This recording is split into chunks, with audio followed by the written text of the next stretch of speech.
Viendo la diapositiva, ¿verdad? Entonces, los fármacos colinérgicos se... Doctor, Mándeme. disculpe que le interrumpe. Entonces, lo del sistema nervioso autónomo del otro cuestionario ya vemos. Ya lo terminamos. Digo, yo terminé de ver si lo habían visto o no. Todos lo debieron haber hecho. O sea, ahora seguimos con este tema, ¿ya? Y lo que yo di de sistema nervioso autónomo, ya lo terminamos. Ahora vamos con este. Así así Gracias. es la vida. Entonces decíamos, los fármacos colinérgicos se clasifican. Colinérgicos también les dicen a colinomiméticos. Hay de dos tipos. Directos, o sea, que actúan directamente sobre los receptores, e indirectos, o sea, aquellos que de alguna forma, pero que no es sobre los receptores,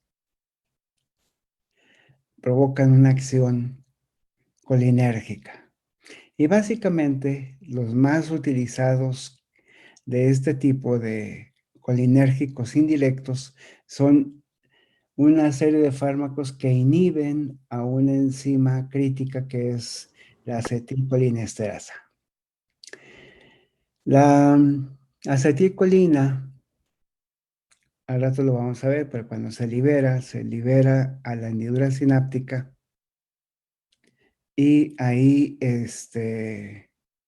la forma de limitar su acción es destruyendo la acetilcolina.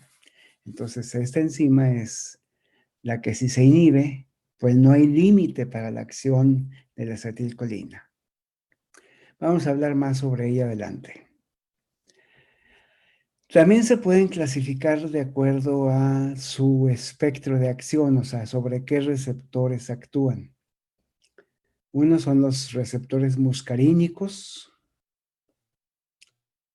Se le llama receptores muscarínicos porque actúa sobre estos receptores también un alcaloide de un hongo que se llama Amanita muscarides. Es un hongo muy bonito, pero es muy tóxico, es venenoso. Entonces, y el alcaloide que provoca esa toxicidad es la muscarina. Y la muscarina hace lo mismo que la acetilcolina en este tipo de receptores. El sistema colinérgico es tan importante que cuando falla alguno, el sistema colinérgico puede provocar la muerte. En el caso de los muscarínicos, se provoca toda una serie de problemas, desde gastrointestinales, respiratorios y cardíacos sobre todo, y cerebrales que pueden provocar la muerte, por eso son hongos venenosos. Y al rato vamos a ver también enseguida la nicotina, que sería el que estimula los receptores nicotínicos,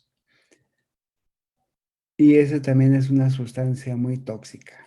O sea, es de las sustancias más tóxicas que existen. Entonces, y son tóxicas precisamente porque lo que provocan es que desregulan el sistema colinérgico, que es crítico en todo el cuerpo. Entonces, en este caso, les digo, en el muscarínico provoca problemas gastrointestinales, pulmonares, cardíacos y cerebrales.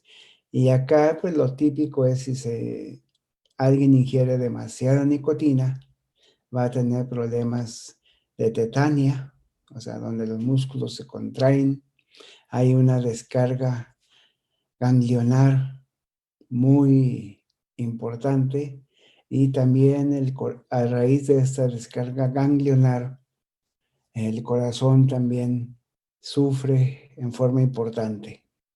La nicotina también puede provocar alteraciones importantes circulatorios y neuronales en el encéfalo. Entonces, las dos son bastante tóxicas, tanto la muscarina como la nicotina. Pero precisamente son tóxicas porque estimula los receptores colinérgicos muscarínicos y esta porque estimula los receptores nicotínicos.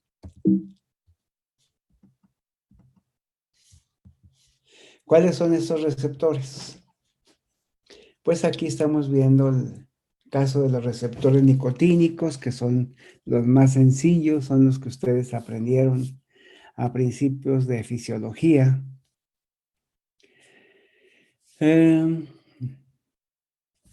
Aquí está una visión así muy esquemática, tridimensional, pero en forma de un esquema de salchichitas, donde son 5 salchichitas que se aglomeran como aquí para dar este canal iónico. Y este canal iónico, cuando llega la acetilcolina, provoca que se abra y entre sodio y salga potasio, pero entra en una relación de 3 por 2.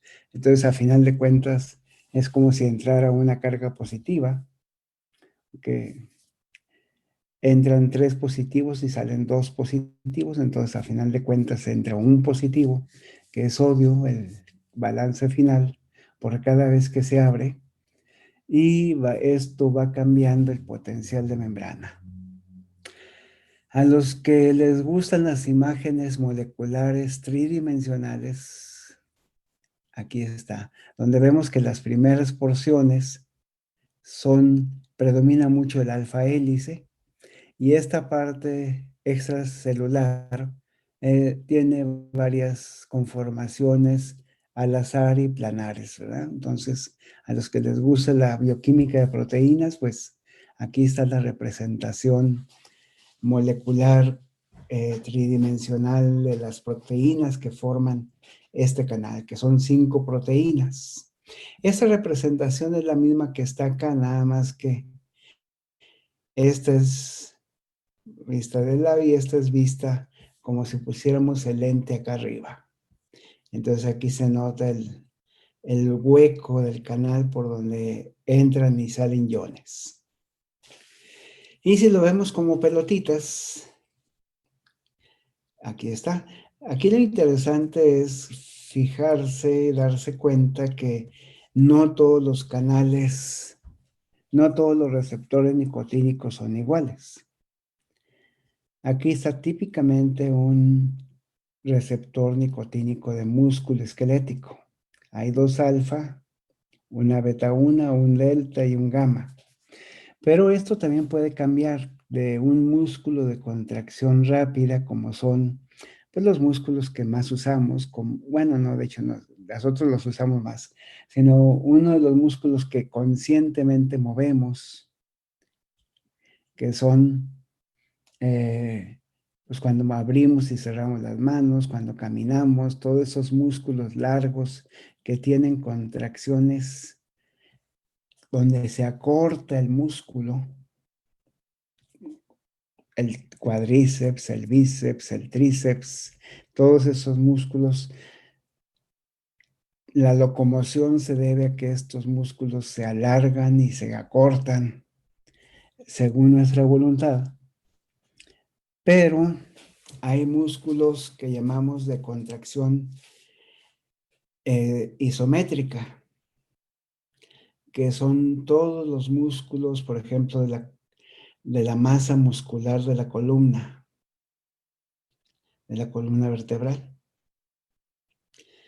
que son los que los hacen mantenerse en pie, de mantenerse sentados en forma erguida. Esos músculos, esos no se acortan demasiado. Esos lo que hacen es sostener y dan una contracción tónica, no métrica, sino tónica. Y esos músculos con frecuencia dan problemas en las lumbalgias. En ellos cambian varias de estas subunidades. Siguen siendo alfas, deltas, beta y gamma, pero cambian el tipo de subunidad que tienen. Entonces, porque ese músculo se contrae en forma diferente. O sea, no provoca acortamiento, sino es un esfuerzo de sostener. Si alguien quiere darse una idea de el tipo de esfuerzo que hacen esos músculos, pues agarre una botella de agua de 1,5 litros y cárguela hasta la mitad con el bíceps, no hasta arriba, sino a la mitad.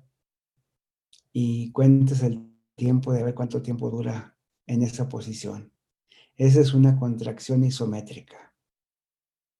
Y esos tipos de contracciones las que están haciendo sus músculos de la columna, de la masa común de la columna, para sostenerlos cuando están de pie. Hay varios tipos neuronales también. Aquí está un neuronal, puede haber varios en el encéfalo, y este es típicamente otro tipo de neuronal. Entonces, los ganglios tienen una conformación, los nervios los áreas cerebrales de un punto, de una función, tienen una conformación de subunidades y esa va cambiando según la fisiología. Entonces, hay varias variedades, hay diversas variedades de conformaciones de subunidades del receptor nicotínico según la estirpe celular a la que están unidos o donde forman parte. Entonces, esos son los receptores. Eso es un receptor típicamente ionotrópico, o sea, lo que permite es el paso o cierre de compuertas para iones. Este es algo que ya habíamos visto, ese tipo de figurita, nada más que aquí está en específico para el sistema colinérgico. Lo habíamos visto en lo general, ¿verdad? Donde hablábamos de un precursor y de un transmisor, y aquí ya está en particular. El precursor sería la colina, porque la acetilcolina, bueno, la colina se une al grupo acetilo de la acetilcoenzima A, pero la acetilcoenzima A pues ya la tenemos adentro de la neurona. Estamos ante que cada vez que termina una glucólisis o una quema de un ácido graso o utilizamos un aminoácido, pero sobre todo con los carbohidratos, con la glucosa, que es lo que principalmente les gusta a las neuronas, pues al terminar la glucólisis terminamos con una acetilcoenzima A. Bueno, con dos. De una glucosa terminan dos acetilcoenzimas A.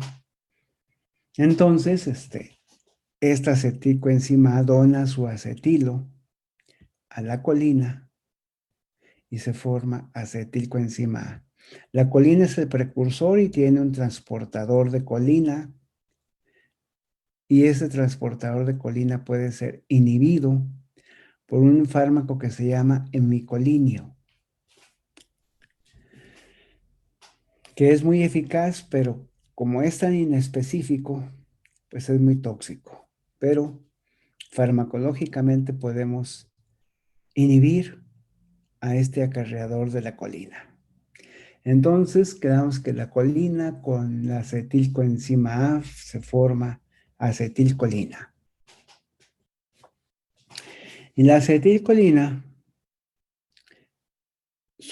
aquí viene una ramificación de la historia, pero esa es de muy poca importancia.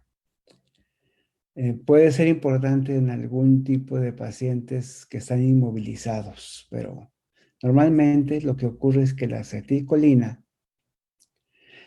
hay que protegerla. ¿Por qué? Porque la acetilcolina es el acetato unido a la colina con un enlace éster. Y en todos lados, adentro y afuera de la célula y en el plasma, en todos lados hay esterasas. Y las esterasas son enzimas bastante inespecíficas. Entonces, aunque haya una esterasa que está hecha para, en teoría, para un tipo de reacción, si ve acetilcolina cerca, pues también le rompe el enlace éster, hidroliza el enlace éster. Entonces hay que cuidarla. Y la forma que dijimos de cómo la cuidábamos era metiéndola en vesículas. Y lo hacemos con un transportador que está en la membrana de esa vesícula. Que aquí dice acarreador de acetilcolina o transportador. Entonces ya mete la acetilcolina adentro de la vesícula y ahí es como se almacena. Esto también lo podemos manipular farmacológicamente con un fármaco que se llama Besamicol. También es bastante tóxico porque es inespecífico. ¿A qué me refiero que es inespecífico? Que actúa sobre todas las neuronas colinérgicas, entonces pues nos va a hacer todo un desorden porque a lo mejor el problema está con el músculo esquelético. Queremos manejar el problema del músculo esquelético, pero este va a actuar sobre el sistema colinérgico gastrointestinal, sobre el sistema colinérgico pulmonar, cardíaco y a veces hasta cerebral. Entonces, lo podemos manipular farmacológicamente, pero no se usan como medicamento estos dos. Bueno, ya de aquí hablábamos de que cuando venía el potencial de acción, Celi, bueno, esto sí no está aquí ejemplificado, pero el potencial de acción va a provocar la entrada de calcio libre, y el calcio libre va a provocar que se active la exocitosis de estas vesículas. Y esta exocitosis puede ser provocada, puede ser modulada o inhibida por algunas toxinas que se le llaman toxinas presinápticas. Y la más utilizada y famosa en los últimos 20 años es la toxina botulínica. La toxina botulínica es una toxina muy curiosita porque también era muy famosa antes de los años 40, precisamente antes de la Segunda Guerra Mundial. Y era famosa porque daba problemas médicos muy serios, porque más o menos como en principios del siglo pasado se empezaron a enlatar alimentos, y también en la Primera Guerra Mundial y en la Segunda Guerra Mundial.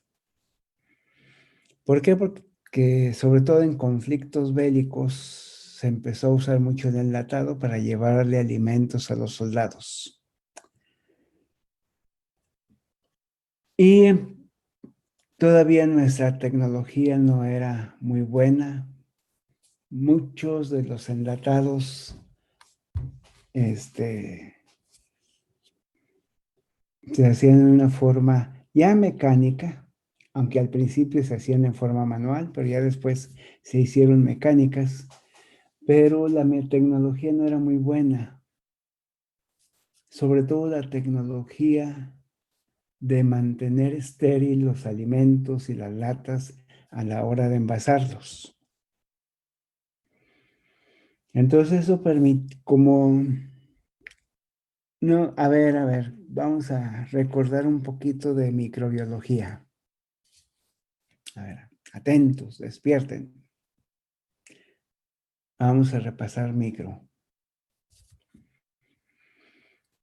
¿Alguien recuerda qué bacteria provoca el botulismo?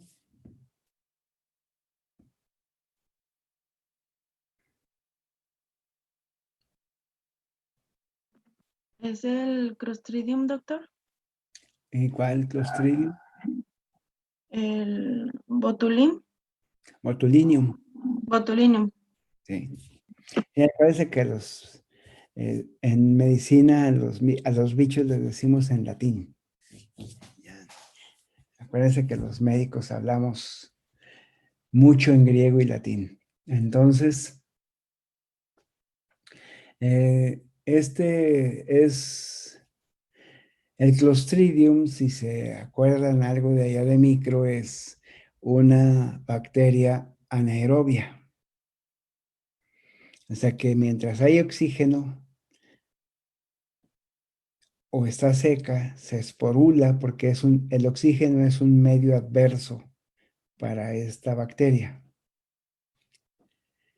Entonces se esporula, pero las esporas de todos los Clostridiums, no nada más del Botulinum, sino de todos los Clostridiums,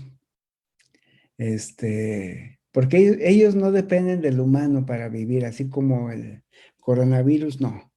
Ellos crecen en donde hay materia orgánica con bajos niveles de oxígeno. Por ejemplo, estiércol, o donde hay putrefacción. Y donde hay putrefacción y materia orgánica, pues en los intestinos, pero no nada más de los humanos, de todos los animales. En los intestinos, sobre todo los intestinos gruesos de todos los animales, ahí hay condiciones muy claras para que puedan vivir y desarrollarse y crecer a todo lo que pueden los clostridiums.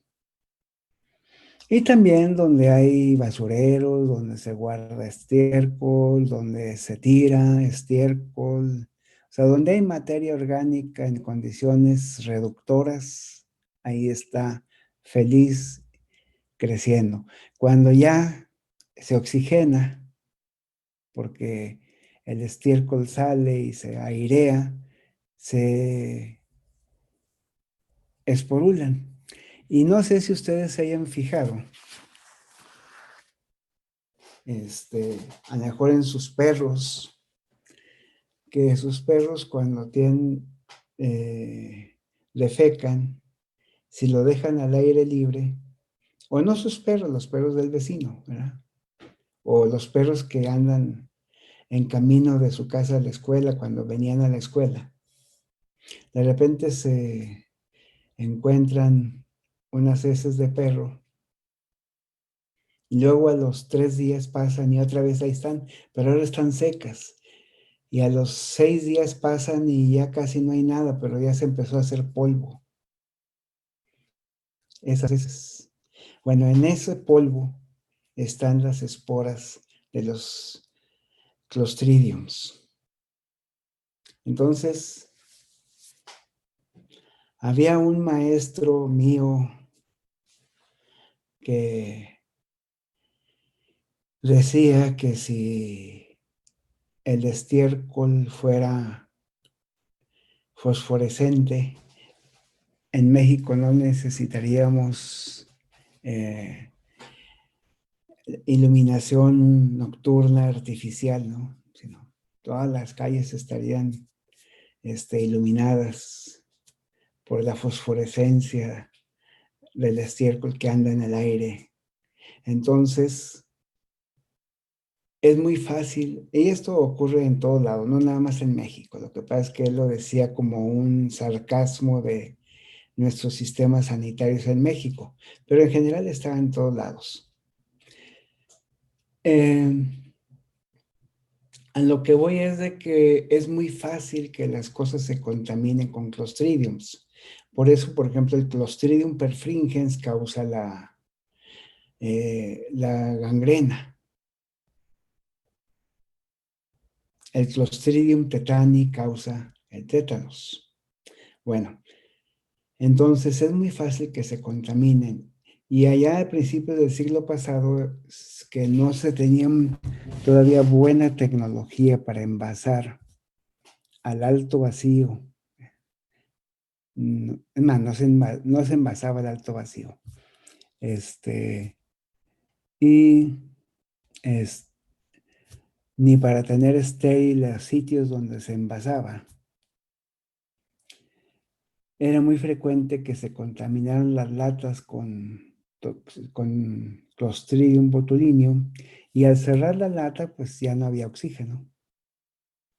Entonces eran condiciones ideales para que este Clostridium se desarrollara adentro de la lata.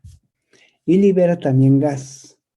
Por eso es de que se hizo un dogma, el que si les daban de comer una lata donde estaba inflada, no se la comieran, porque pues muy probablemente estaba contaminada con Clostridium botulinum, y lo que tenía es que tenía toxina botulínica. Los Clostridiums no son malos así su daño no lo provocan en sí la bacteria, sino las toxinas que liberan. Entonces, igual su problema no es tanto la bacteria, rápidamente la resolvemos, sino la toxina botulínica hace que se impida la salida, la exocitosis de las vesículas de acetilcolina, entonces provoca parálisis. Hay varios tipos de toxina botulínica, algunas de ellas son menos tóxicas en lo general, así a todo el cuerpo, sino nada más donde se liberan, y esa es la que usan los compañeros de cirugía estética y la inyectan en los músculos cutáneos de la cara,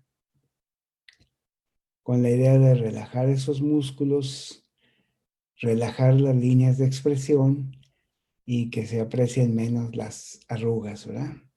El único problema es que el efecto no es permanente, pero con su aclaramiento de los tejidos, ya sabemos lo que es aclaramiento, el aclaramiento de los tejidos no es simultáneo, no es sincrónico, sino algunas áreas de tejido de la cara que tienen mejor circulación, tal vez, o mejor población de macrófagos, eliminan más rápidamente la toxina que otras áreas de la cara. Entonces, por eso es los accidentes donde se producen deformidades de la cara con la toxina, porque se relaja, pero luego después, conforme se aclara la toxina, se vuelve otra vez a contraer el músculo, pero ya no se contrae en forma sincrónica y simétrica. Y entonces sucede lo que a veces ven ahí en las revistas de Cosmopolitan y Vanidades. Bueno, Vogue también, ¿verdad? Entonces, esa es la exocitosis. Ya cuando se libera la acetilcolina, pues su flujo natural es que vaya y estimule a los receptores, que ya decíamos que había de dos tipos, o muscarínicos, que son receptores metabotrópicos, o nicotínicos, que son receptores ionotrópicos. Y aquí esto puede ser bloqueado. Puede ser bloqueado por antagonistas, tanto antagonistas muscarínicos como antagonistas o fármacos que interfieren y que bloquean los receptores ionotrópicos, como son, aquí viene el ejemplo, agentes bloqueadores como el suxametonio. ¿Verdad? O la tubocurarina. La tubocurarina es un alcaloide de una planta que se llama curare y que inicialmente es endémica de la Amazonas, el área del Amazonas, allá en Sudamérica. Bueno, entonces este es el destino natural de la acetilcolina en la transmisión sináptica. Pero esta acetilcolina no puede estar aquí constantemente porque si no va a sobreestimular. Entonces tiene que haber algo que la controle, algo que la limite.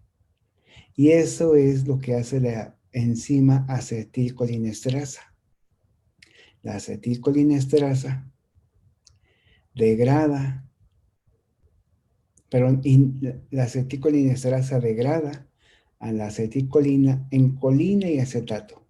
El acetato, eso pues se puede ir como ácido acético, se puede ir al CO2 o se puede reutilizar para hacer más acetilcoenzima A, pero ese pues ya tiene muchos destinos y hay tanto que ya no es tan importante. Pero la colina, esa sí conviene reciclarla por este acarreador que fue con lo que empezamos. O sea, este acarreador lo agarra y lo mete y lo recicla para hacer más acetilcolina. Entonces, esos son dos destinos de la acetilcolina.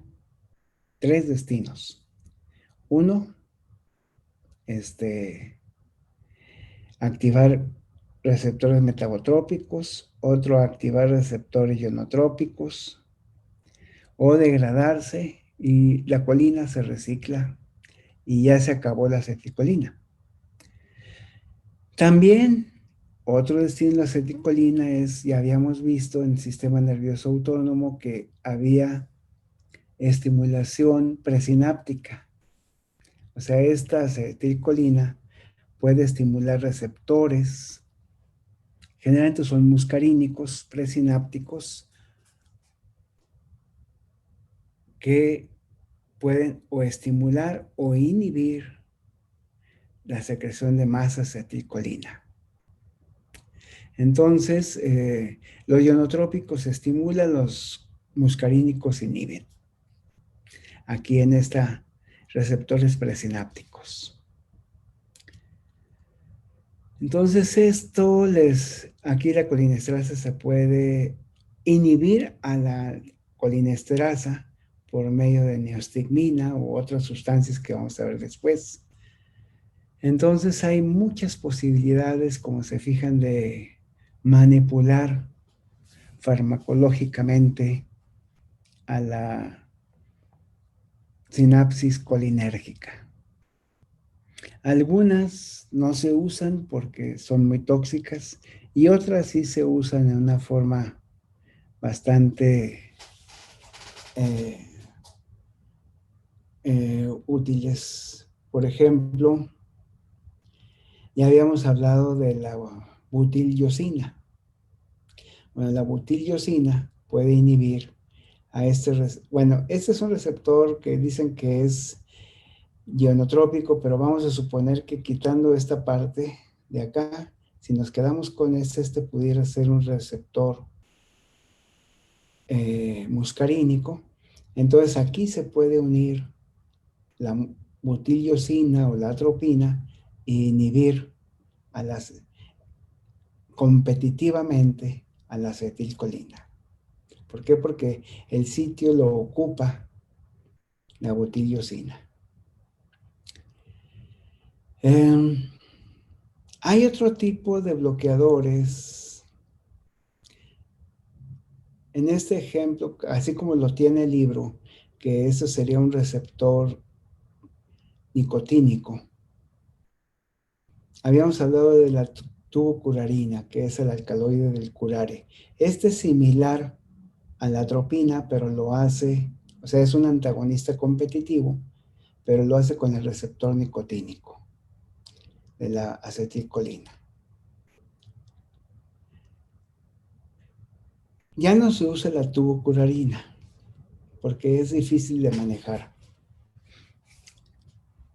pero se usan derivados de él, como es el atracurio, el pancuronio, son de los más utilizados y se usan como relajantes musculares, precisamente por este efecto.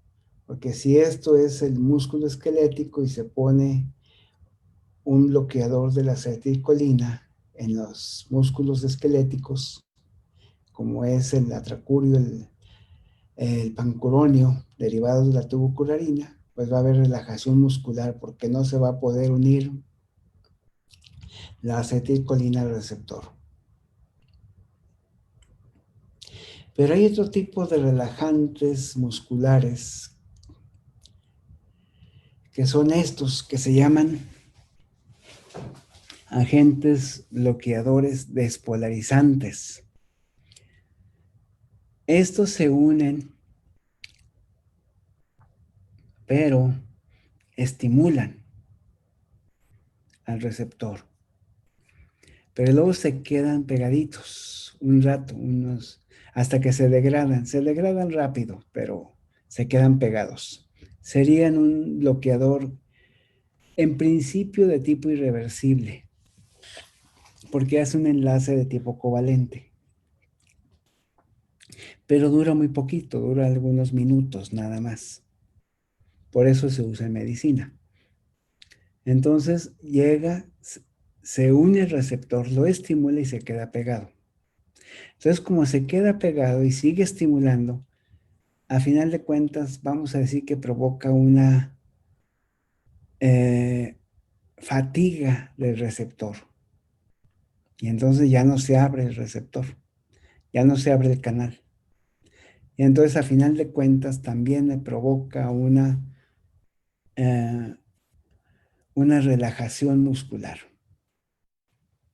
Y a los anestesiólogos les gusta mucho porque primero el efecto es muy rápido y segundo, el efecto también se va rápido porque se degrada espontáneamente, bueno, con las esterasas del espacio extracelular y plasmático, se degrada rápidamente y entonces el efecto desaparece en pocos minutos. Entonces, para cirugías cortas o donde se requiere una relajación durante algunos minutos, a los anestesiólogos les gusta mucho este fármaco, que es el succinilcolina, o el que más se usa aquí en México es la succinilcolina. Pero cuando son cirugías largas y que nos vamos a enfrentar con mucha resistencia muscular, por ejemplo, las cirugías torácicas, que son largas y complicadas, y además hay músculos muy fuertes ahí oponiéndose a lo que hace el cirujano, se prefiere usar los derivados de la tubocurarina, porque su efecto es mucho más duradero y más estable. Entonces, pues ese es un resumen de la sinapsis colinérgica. ¿Tienen alguna duda? No, doctor. Bueno, entonces, Doctor, bueno, sí. La sustancia botulinínica la siguen sacando de los pez globos. Es que yo recuerdo que Bueno, de ahí venía, porque cuando los pez globos se inflan, es cuando están liberando esa sustancia como defensa. Bueno,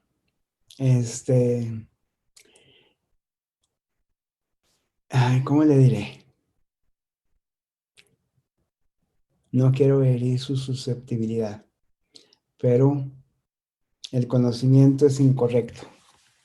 O sea, el pez globo tiene una toxina neurológica, pero no es la toxina botulínica. Es otra toxina que ahorita no me acuerdo. Ya me acordé, la tetradotoxina. Y también provoca parálisis, pero es sobre todo actuando sobre canales de calcio. Entonces, el mecanismo es diferente, pero no es toxina botulínica. Quien produce la toxina botulínica es es del Clostridium. Ahora, el pez globo tiene una variedad de toxina que le pusieron botulínica por semejanza, estructural. Pero la toxina clásica del pez globo es la tetradotoxina. Ahí si tiene chance, búsquele en el Wikipedia la tetradotoxina y ahí le habla de todas esas cositas. ¿Eh? Pero si no, esa es la que produce el pez globo. Y típicamente la toxina botulínica viene de la Clostridium perfringens. Ahora, ahorita ya casi todas este tipo de toxinas y de sustancias, todas se hacen o por síntesis química o por clonación y síntesis biológica, pero a partir de biología molecular, de bioingeniería. O sea, le meten genes generalmente a bacterias y esas bacterias empiezan a producir kilos de estas sustancias.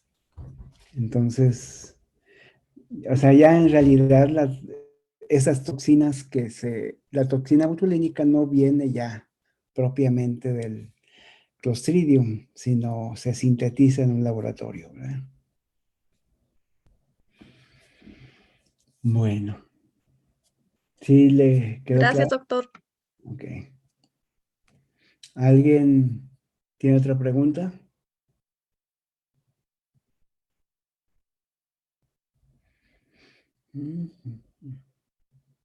Bueno, espero y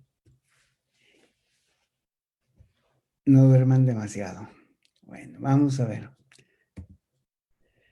Ahora, decíamos que los colinérgicos se clasificaban en agonistas de acción directa o colino-miméticos directos o colinérgicos directos e indirectos.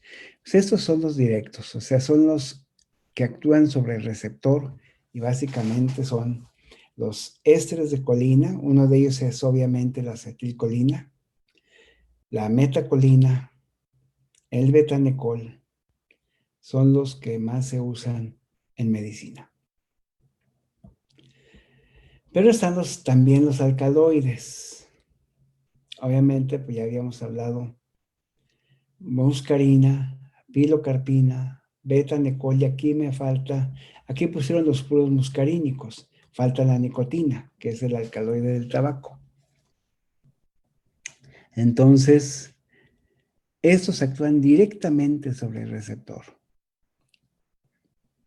Y pues funcionan de una manera muy similar a la acetilcolina. Y en sí lo alcanzamos a ver. En este experimento, es un experimento clásico, de un experimento que hizo Dale allá por el 63.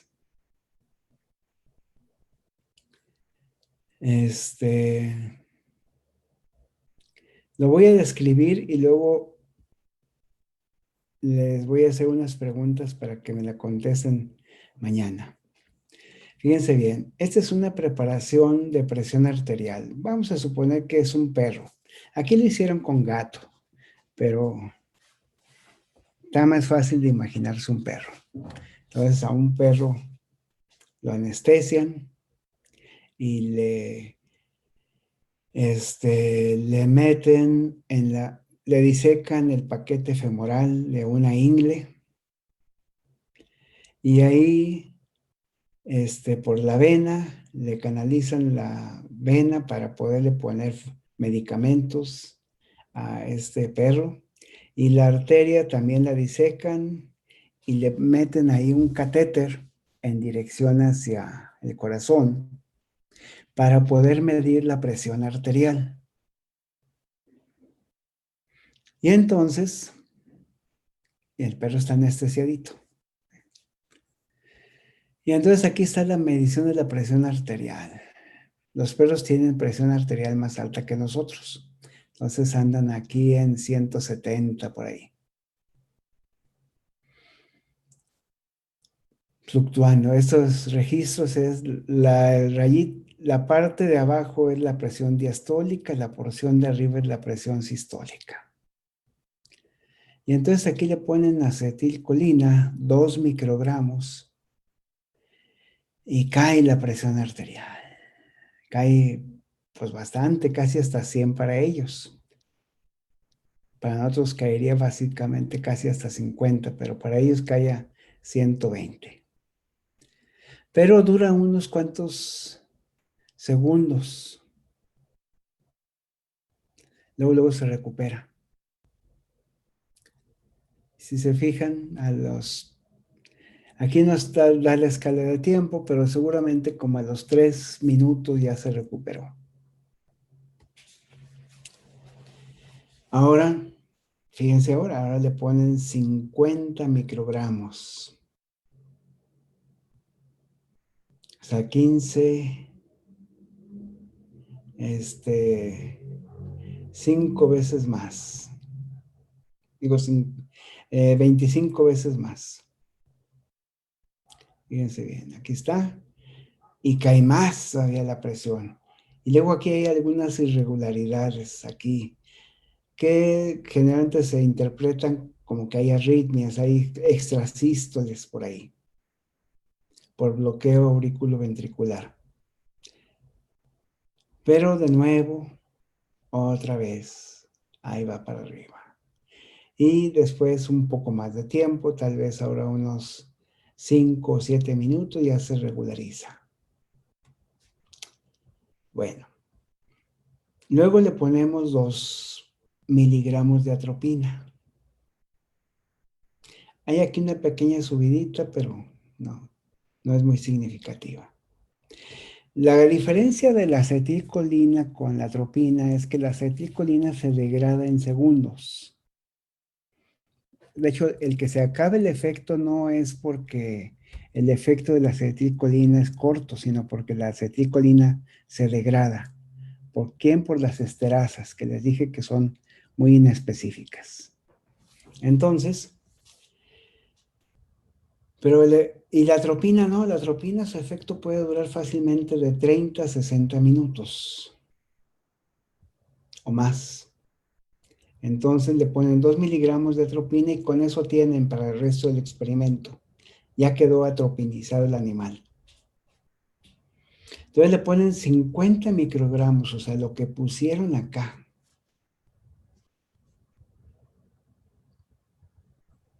Y árale, no bajó la presión. De hecho, como que subió un poquito, pero pues muy poquito. Pero no bajó. A diferencia de acá, que la acetilcolina bajaba la presión, aquí no la bajó. Y luego le ponen 100 veces más. O sea, 5 miligramos.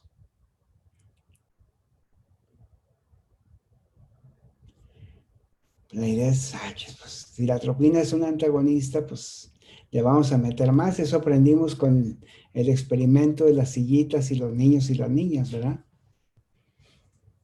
Si aquí hay un antagonismo competitivo, pues entonces le voy a poner 100 veces más. Y órale, no bajó, subió. Entonces, la tarea que tenemos para mañana, voy a preguntarles, les voy a preguntar con calificación,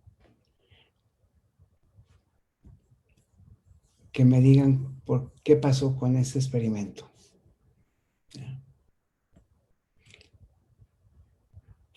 Bueno, nos vemos pues, chicos.